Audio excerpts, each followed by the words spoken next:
ఓం శాంతి. శివ పరమాత్మ మహావాక్యాలు. ఇచ్చ మాత్రం అవిద్య స్థితిగా ఉండాలి.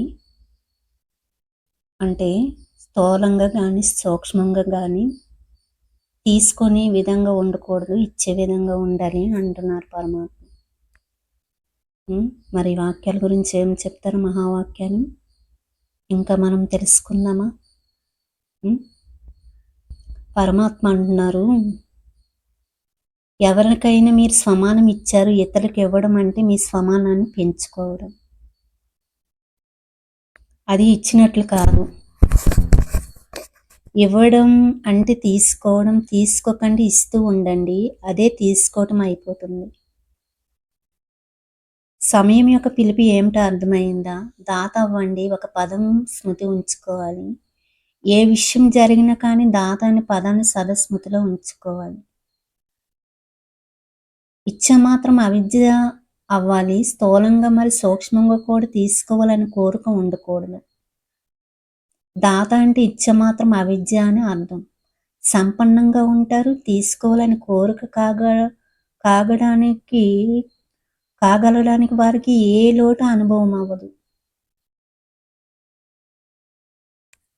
అంటే సర్వప్రాప్తి సంపన్నంగా ఉంటారనమాట. అప్పుడు స్థూలంగా కానీ సూక్ష్మంగా కానీ ఎవరి నుంచైనా తీసుకోవాలని కోరిక అయితే ఉండదు. అయితే లక్ష్యం ఏమిటి? సంపన్నంగా అవ్వాలని కదా, లేక ఎంత లభిస్తే అంత చాలా సంపన్నంగా అవ్వడమే సంపూర్ణంగా అవ్వడం. ఈరోజు విశేషంగా డబుల్ విదేశీయులకు అవకాశం లభించింది, మంచిది. మొదటి అవకాశం విదేశీయులే తీసుకున్నారు. గారాభమైన పిల్లలు కదా, అందరినీ వద్దన్నారు, విదేశీయులకు ఆహ్వానం ఇచ్చారు.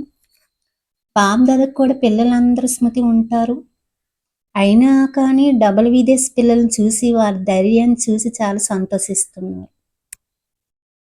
ఇప్పుడు వర్తమాన సమయంలో ఎక్కువ అలజడిలోకి రావటం లేదు. ఇప్పుడు తేడా వచ్చింది. ఆదిలో ప్రశ్నలు ఉండేవి, ఇది భారతీయ సంస్కృతి, ఇది విదేశీ సంస్కృతి అని. కానీ ఇప్పుడు అర్థమైపోయింది, ఇప్పుడు బ్రాహ్మణ సంస్కృతిలోకి వచ్చేసారు అని.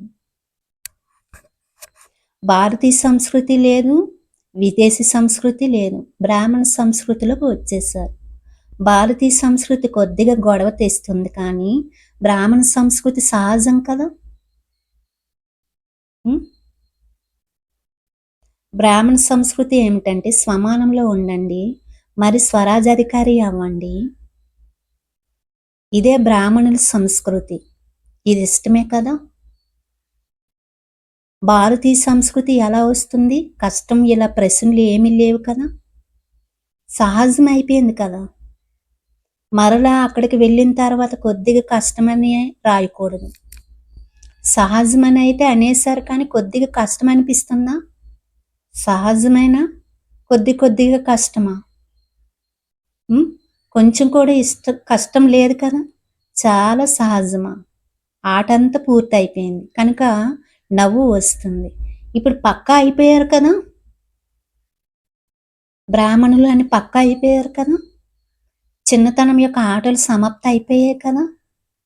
ఒక్కొక్కసారి అలా ఉండడం, ఒక్కొక్కసారి ఇలా ఉండడం, ఈ ఆటలని సమాప్తి అయిపోయాయి కదా.